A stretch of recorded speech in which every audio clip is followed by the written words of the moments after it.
Let's get the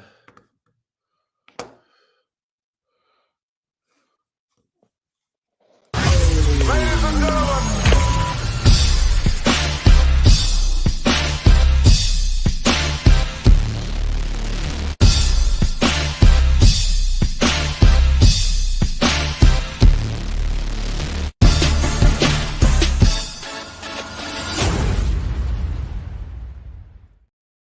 Hello, athletes and fans of bodybuilding. Tarek El-Guindy with the Mr. Olympia. Today, we have Keone Pearson coming up shortly. We're just having some technical difficulties, but Keone Pearson should be joining us.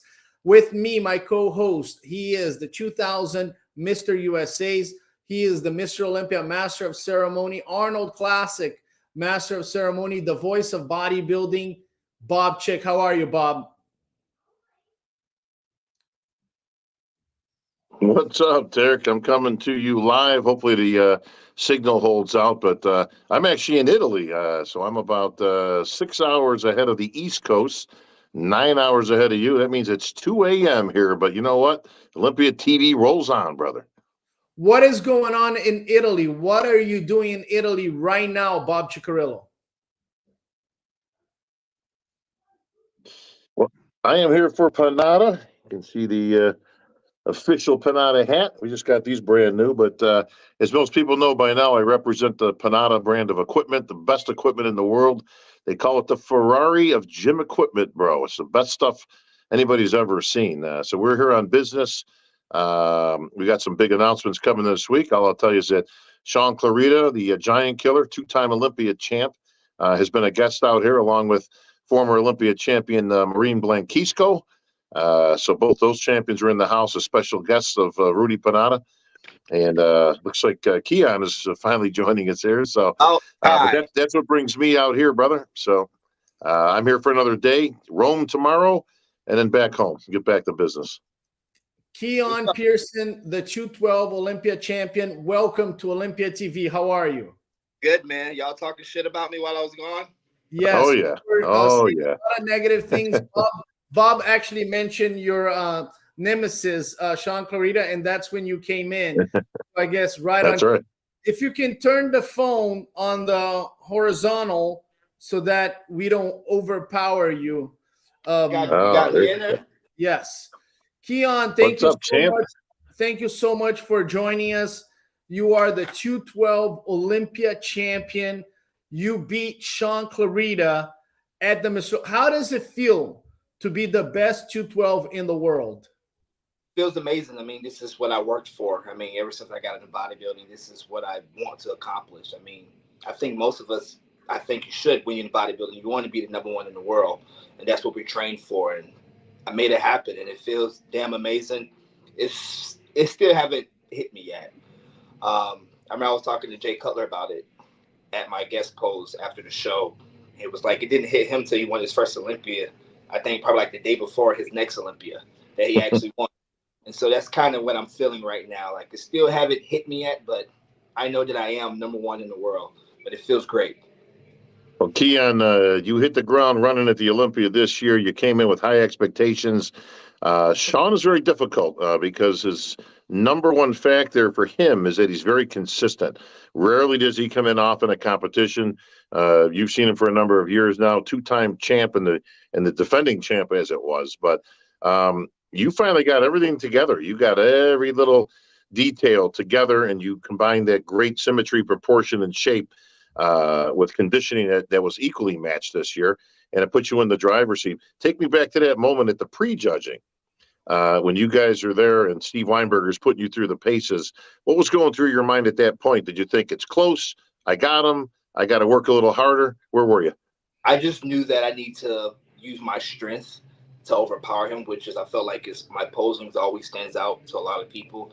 You know, you guys know I came from classic, so I still have that classic flow. I feel like most 212 bodybuilders, they're still kind of stiff. They're still trying to find that flow. For me, you know, I still have that classic in me. So I knew that I just needed to outpose him. I need to show that aggression. Sean's very aggressive when he hit his most muscular poses. He's smiling. Like when he hit his poses, he's making it known that he's there. And I knew that I need to do that plus more. And so during prejudgment, it was calling out the front double bicep, the side chest, the back double bicep. I knew I needed to hit it harder than him, just to try to outpose him. And that's what's basically running through my mind the whole entire time. But I knew that we was on, and as soon as we stepped on stage for prejudging, I knew I was on. I was confident, and obviously when you're confident, you're going to showcase more. You're going to be on stage, and you're just going to be more free on stage when you're confident, when you know you're on. And that's what I felt. Keone, my question to you is, we've always admired your beautiful lines. You've always been a great poser. You did have enough mass to win a few years back, but the only thing that you were missing was the conditioning. And this time at the 2023 Mr. Olympia was your best conditioning to date. What happened? The difference was just the maturity. If you guys know, came from class to 212, I put on at least about 20 plus pounds of tissue in like 12 months, coming from 178, and 12 months later, I compete on stage at 203. So I had a lot of new tissue I needed to mature up. And I think last year was like the first year to actually where that muscle marinated from 2022 Olympia, where I placed 6th. I think that was the beginning of the lead up to this moment right here. So it's just time. I just needed to diet longer. I have to diet longer. Some people, they can do a 16-week prep, 12 week. For me, I need like 20 weeks. That's just the truth. And, I did Texas Pro. I brought, that was my best package to date at that time before the Olympia. And I just needed to be a few % better to win. And that's what we did. And it was just longer time dieting, just pushing hard to training. Tarek, I'll tell you, it's a scary proposition for the other competitors in that 212 Olympia to think that this guy has another 7, 8, 9 pounds of muscle he can put on and still remain in the 212 class. So good for you, Keone. You finally found the magic formula that works. Now you find yourself in an interesting position because you're the champ. Now you're the defending champ. And obviously, Sean's going to be coming back. He wants that title back from you. He says you're just borrowing it for now. He's going to come at you with everything he's got for this year. But he's actually going the other way. He felt like he came in a little bit heavy. About 5 pounds heavier, and he thought that was a detriment to him. So he's while you're going up, he's actually going down for next year. Well, how I see it as, man, with me being a champ, me and my girlfriend actually had this talk. Keep training like I never won the Olympia. And that's the only way I'm able to keep it. Keep training like I never won it, and that's my mindset right now. Yeah, I won the Olympia last year, but right now I still feel like I'm an underdog. I still need to work harder. I need to be better than this year. And this is my mindset going into next year. Well, I looking at Keone's physique, the first thing that you really notice is you just can't get your eyes off the lines, Bob. He has beautiful lines. You look at this front double biceps here.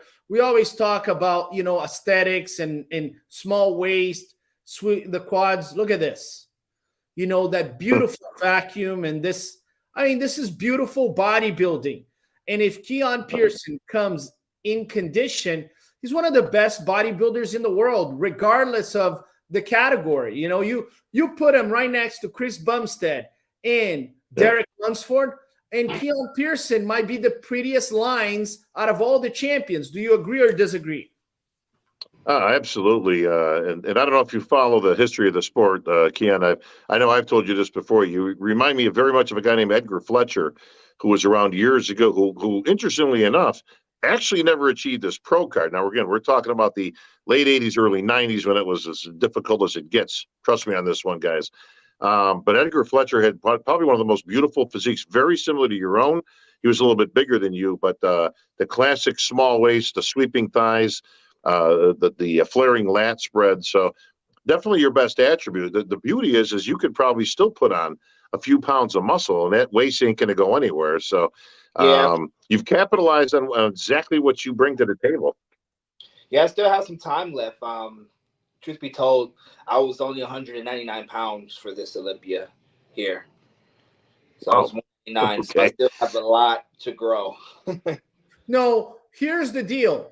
Knowing that Sean Clarida had one of the most dominant performances, and at Primetime Muscle, I said, Sean Clarida was the most dominant champion in 2022, but he lost the title to a competitor that displayed his best physique and brought his best conditioning. But the mistake that Sean Clarida made was coming in too big. Do you have that same fear that if you add a lot more muscle, your waist, your midsection can be compromised? Oh, 100%. And for my genetics, my body just wants to grow. Just wants to grow. I mean, even in the future, like I know I will in my career in open bodybuilding, and I know it wants to go there, but I have to keep it calm. So for me, I just have to control the food between now and in the off season, including the improvement season. I just gotta control the food, and but that's always been like a fear. I feel like that's all of our fear. I feel like it should be in bodybuilding. You know, you don't want to grow too much where you mess up your waist. And now it seems like Tyler is like really nailing that. He wants that waist to be small. He's making it very known this year that that's one of the main things he's looking for. So Yeah, and I have to commend you because you have a tiny Keone, little waist. Go ahead, Bob. I was just going to say, Keone, let's talk about your main competitor, which is Sean Clarida, of course. But how impressed are you with him? I mean, here's a guy that you actually have 20 pounds of muscle on. You're taller than Sean. Obviously, everybody is in the class, but giant killer is very appropriate. He's a giant killer even within the 212 class, but obviously a two-time winner. He's very, very dangerous, but man, really, really good to be able to get 2 Olympia titles at 170 something pounds in a class that somebody can be 30 pounds heavier than you. Give me your assessment of Sean Clarida. I mean, Sean's very impressive. I even told him backstage, like, look, I look up to you. He was actually, you know, one of my idols growing up. I mean, when I was in Classic, Sean was one of my favorite 212 bodybuilders. He's a beast. I mean, I trained with him. Me and him both with Gasping Better Bodies. I trained with him at Destination Dallas. I saw him took his shirt off during his Arnold Classic prep. It's insane. I mean, Sean's a freaking beast, and it's still an honor to be on stage with him. I give him his props, and he's a true champion. I mean, he shook my hand, gave me a hug, and that speaks a lot of volume. So shout out to you, Sean. You're a champ. We're not really interested in this romantic relationship. We need hostility, we need hatred, and we need complete animosity between you two guys so we can sell more pay-per-views and we can sell more tickets for the Olympia. Yes, sir. I want to know, where did you think that you beat Sean Clarida? We're going to go right here on some of the poses between you two guys. And Bob, you're also going to lose some followers. I'm not here to share love. I need hostility. Let's get down to business and see where Keone Pearson beat Sean Clarida. Oh, this is easy breakdown right here, bro. Here we go. So what's going on through your mind? They put you right there in the middle, head judge Steve Weinberger. Did you feel like you were winning it? Or did you feel like, oh, I'm right here between Calderon? And did you feel like you were winning this in the beginning? Yes, 100%. Like I said, as soon as I got on stage, I knew I was on. I was confident. I just knew that I need to outpose everyone. I knew I had the condition. I know I have the shape. In order to stand out, in my opinion, when you have all that, you just have to outpose everyone just to top it off. I made sure I kept my waist tight. I made sure I smiled. I made sure I was hitting my legs hard, squeezing my glutes. I knew I needed to pose big. I made sure I was wider than everyone in my poses. Yeah. Your mastery of the art of presentation is second to none out in that lineup. But this is an easy breakdown, Tarek. Quite frankly, Keone Pearson just has a prettier physique than everybody.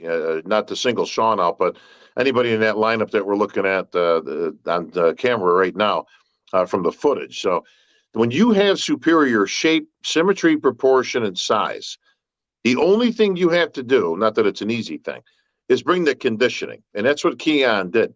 If you can bring those two things, he's going to be very difficult to beat. Nobody out there currently right now, including Sean, and I'd say that with all due respect, could beat Keone if he's 100% or close to it every time.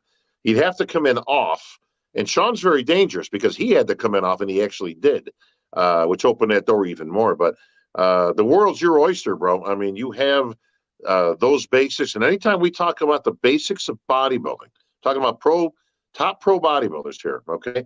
Shape, symmetry, proportion, and size are always rule supreme over just more conditioning and the lack of any of those. That's my opinion. Now, my question to you, Bob, you know, Sean's issue was not conditioning. He has the density, he has the muscularity. His issue was his midsection. His midsection was, you know, protruding, and it impacted the entire physique. Yeah. It made the quads look smaller, even made his V taper look a little bit less emphasized. If Sean Clarida, you know, fixes this issue, does he get closer to Keone Pearson, even though Keone Pearson, you know, brings the same conditioning? Or you think even if Sean Clarida has the midsection under control, as long as Keone is in conditioning, he will not be challenged by Sean? I always use this hypothetical. If both these gentlemen showed up at 100% every single time, and they competed 10 times, Keone Pearson would be 10 out of 10. And I say that again with all due respect. It's not meant to disparage the former champ. He just simply has a prettier physique. He has a naturally smaller waist. He's a naturally much bigger person. The shoulder to waist combination, along with the flaring thighs, very, very difficult to beat. Now, what Sean can do is he can narrow that gap significantly. And I've talked to Sean personally. He knows exactly where he messed up. He came in about 6 pounds heavier. He knows that was a mistake. He does not have the room on his frame to put on any more muscle. He's tapped out. He knows that. He recognizes it. He will be 6 pounds later, give or take, next year. He will look another 10% better. And he's got to hope that Keone comes in off a little bit. He's going to need a little bit of help to beat him. But listen, that's why you play the game, right? Both these guys are outstanding. They're both great representatives of the 212. But Keone just has a superior physique with those items I mentioned. Shape, symmetry, and proportion, all check marks to Keone Pearson. And Keone, obviously, at the 2024 Mr. Olympia, a lot of people are going to be excited to see, just like we're excited to see some of the competitors that have placed higher in the last year. You know, Hadi Choopan, Derek Lunsford, they were top 2, Ramon Dino and Sebum. They're going to be excited to see you and Sean Clarida. It's a battle. And actually, talking about a battle, Sean Clarida said off the stage that he would love to do an Olympia battle with you in Phoenix, and he'll start the process of regaining his title with a workout live on Olympia TV. Do you say yes to that, or you say no, you don't want to see him until the stage? Did he really say that, or you said that? But either way, I'm down. He said to me, Tarek, my process of regaining the title begins with Olympia battle in Phoenix, Arizona, where I will work out with Keone Pearson. So please provide me with this opportunity because I'm hungry. And I said, Sean, calm down. Let me talk to Keone in private and see if he says yes or no. So right here, just the three of us, are you going to face him on Olympia battle in Phoenix, Arizona? Whether you said it or not, I'm going to battle him at Olympia. Sounds good. Sounds good. I'll be there. Do you have a plan? Because in the previous Olympia battles that we've done, we noticed that some competitors, they were ready to go, and some competitors, they were there for fun. The most exciting Olympia battle we did was Derek Lunsford and Samson Dauda. And they were kind of sending messages to each other during the workout, especially Derek Lunsford. When he saw that Samson Dauda took off his shirt, Derek Lunsford said, nah, we're not going to make this a viral moment for you, Samson. We're going to make this a conjunction viral moment, and I want to show everybody how big. When you work out with some of these guys, some of your competitors, do you guys send each other's messages? Is there a subliminal message when you guys work out with each other? Not at all. Not my way. I don't really work out with many people anyway, so no. Bob, in your time when you worked out, because Chris Cormier and Flex Wheeler, they said they locked eyes. You know, God knows what that means. But when you worked out with some of your competitors, was there messages being sent? I was at Gold's in the heyday. So, I mean, when we were all trying to get our pro cards still. So that's how far back.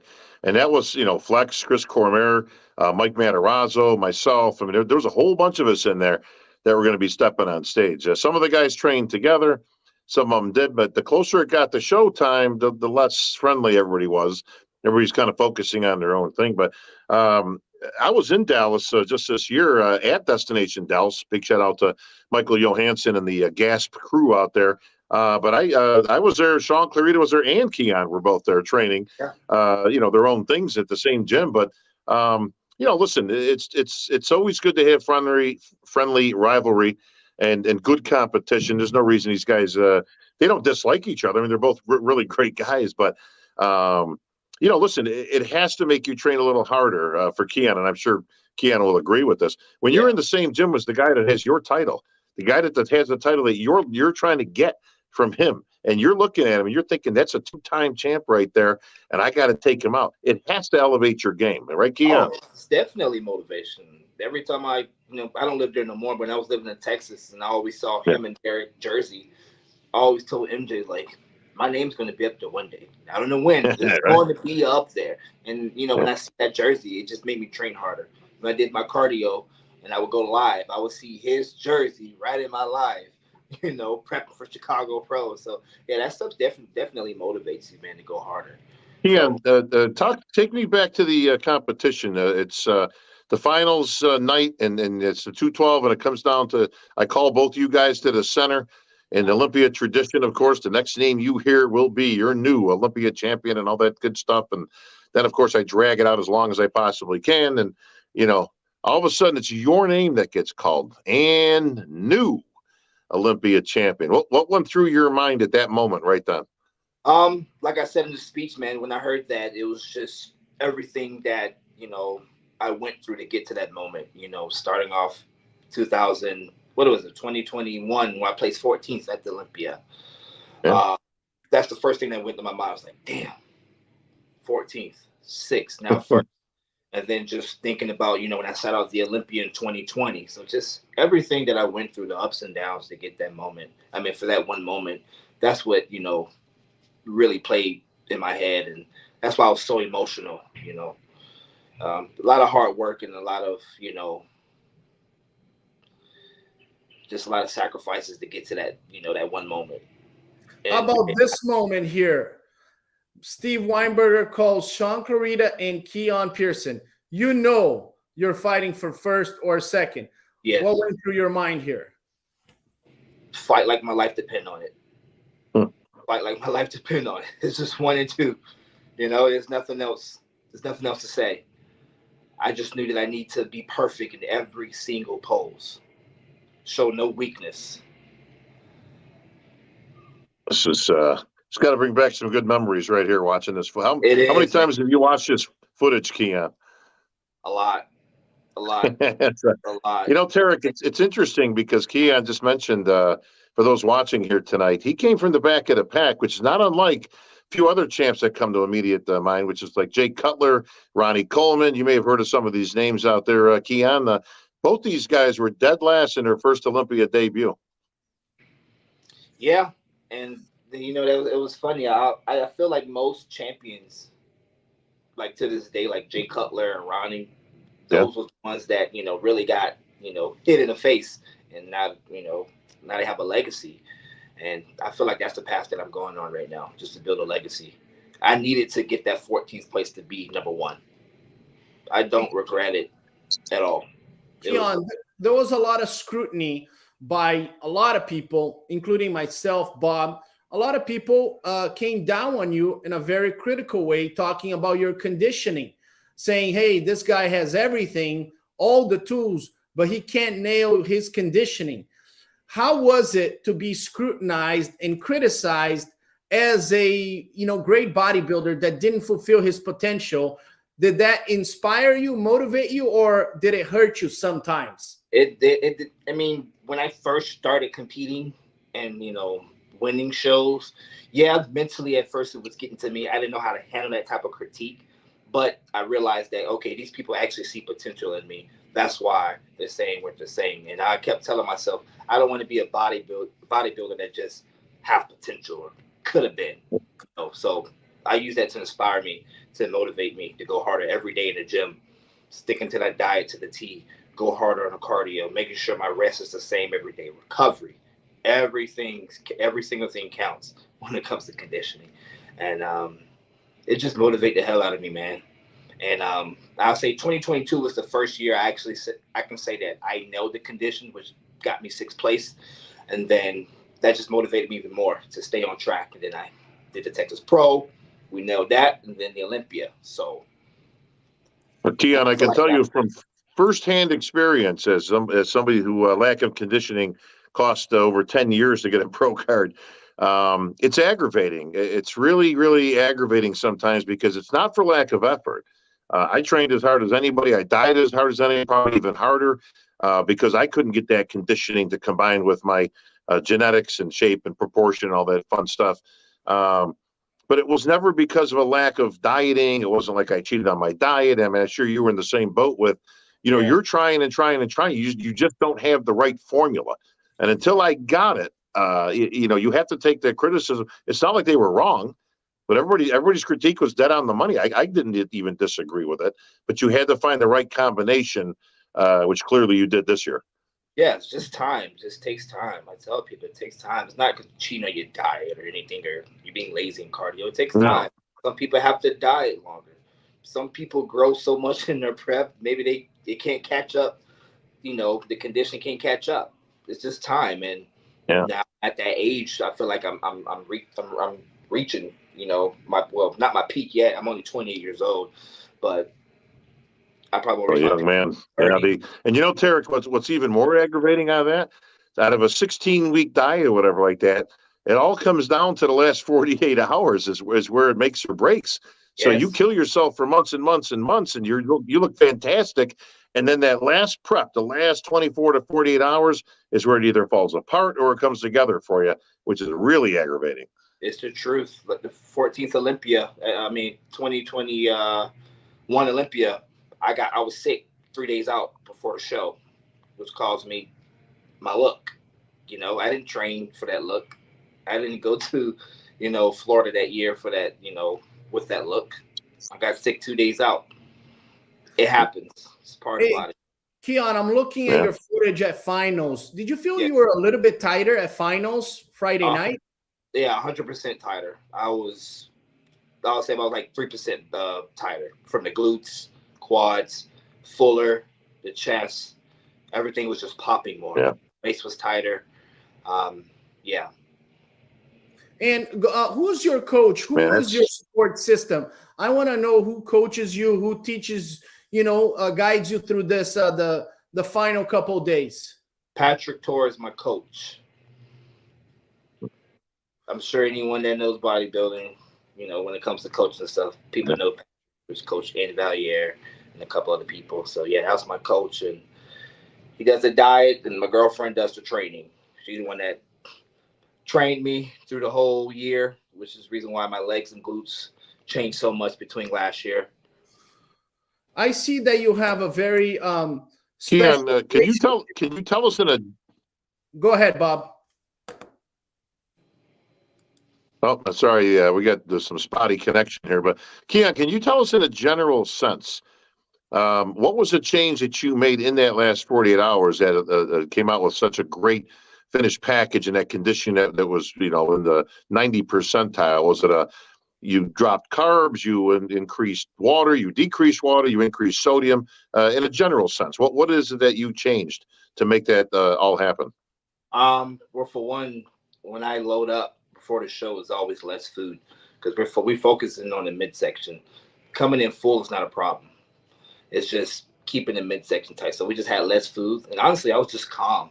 I was super calm. When I'm calm and I'm stress free, the body is gonna do the work. The water's gonna come off. Everything's gonna come to play. We was already on point when we got there. We just needed to be calm. The work was done. There's really nothing crazy you should do in the last 40 hours if you're already on point, right? And yeah, that was it. Well, I want to relive a moment here. We did it with Derek Lunsford, and we are going to do it with you.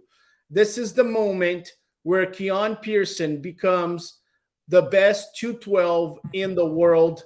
We're going to share it with you, and we want you to walk us through, because obviously this is a special moment. That's when Bob Cicherillo gets the results and says, this is the best of the best. So let me put some sound here, relive this moment. Looking like I know that Angel face. Calderon. Angel Frias. Oh, they put up Peter correctly. It's Angel Calderon Frias in third place, taking home that $10,000.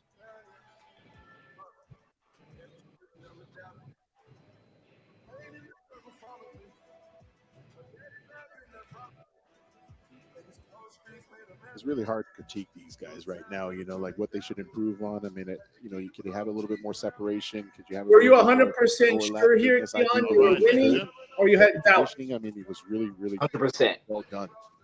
I knew it was All mine. right, this is it right here, guys. All right, Chris, who you got, man? Folks, I will We now betting now or announce the winner. No, Steak dinner or I mean, no? this is the one I felt like they was 2023 trading shot for 212 shot. Olympia Yeah. You know, by in the both sets of prejudging, so presenters on stage. Do we need another pose down? Mr. Hung Jun Bin, let's go look at them again. No. founder and president of New Tech Wellness. But I felt like they were trading shot for shot early in the prejudging, so this Presenting is first definitely going to be place a very close call. is our good friends This is from Intogrammatica, Felipe Ignacia, CEO, and Fernando Mora, our marketing director. Joining us on stage, your Olympia Dan president, Solomon. Mr. Dan Solomon, Nerves. and your IFBB vice president, Mr. Tyler Mannion.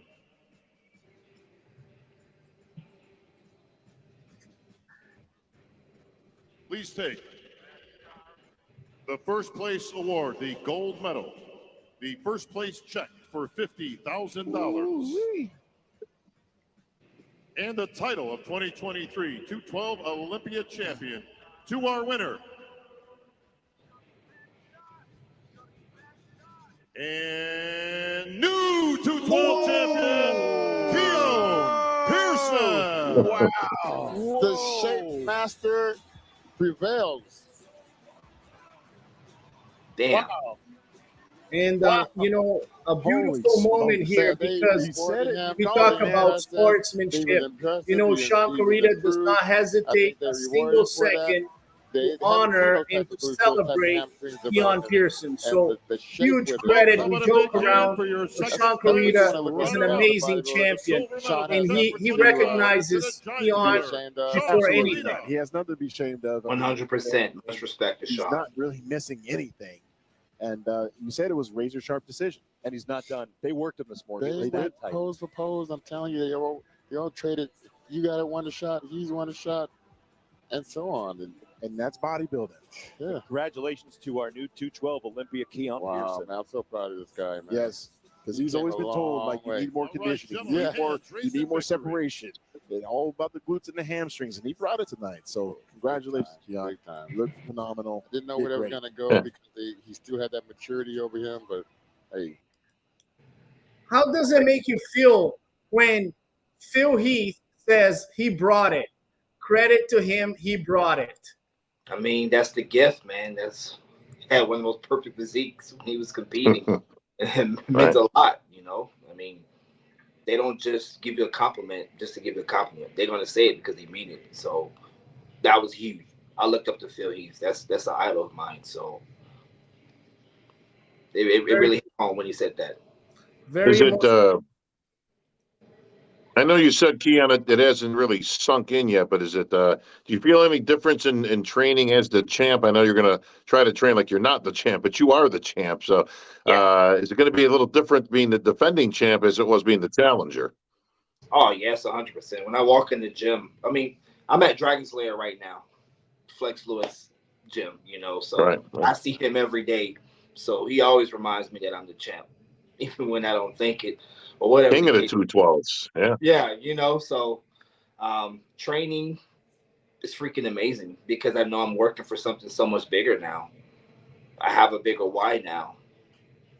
And the speculation, obviously, Derek Lunsford, he comes from the 212, wins the Mr. Olympia. Hadi Choopan was a 212, he goes into the Olympia Open and wins the show. William Bonek was a 212, placed second at the Olympia. I've speculated myself on Primetime Muscle. I've said, and I continue to say, that Keone Pearson will eventually go to the Open and follow the footsteps of Derek Lunsford. Am I right on my assessment, or am I wrong on my assessment? My dad's calling me. Let me call you back. No, eventually I'll go to Open. I know I will. Not now. I want to win a few more titles. After I win a few more titles, I will be in Open. I'll finish my career in Open. But you never know. You never know. I may jump in the Open when you least expect it. You know, the cool thing is, Tarek, is this guy's got nothing but time. He's still in his 20s.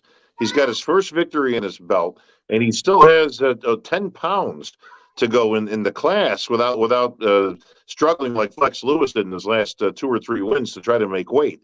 So he could literally challenge for the title if you wanted to. I'm sure you're giving Flex a little jab here and there about maybe coming after his 7 titles. Every day he always be like, "I'm gonna let you get 6, not 7." I'm like, "No, well, we're gonna get 8." Keone is he'll come back just to beat you. He's only 28 years old, Bob. I mean, this guy possibly has That's what I'm saying. The highest potential in all categories. I mean, Keone, correct me if I'm wrong. You don't have any major injuries, right? No, 0 injuries.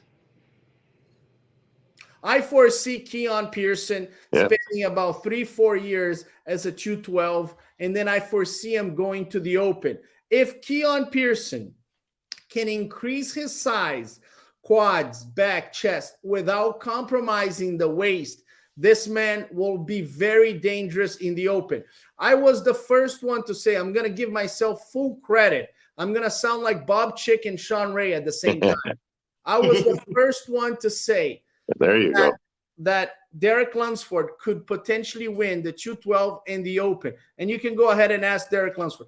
I'm going to say here on record that Keone Pearson has the same potential of possibly winning not only the 212 and the Open, based on the ability of gaining muscle mass and his large clavicle bones.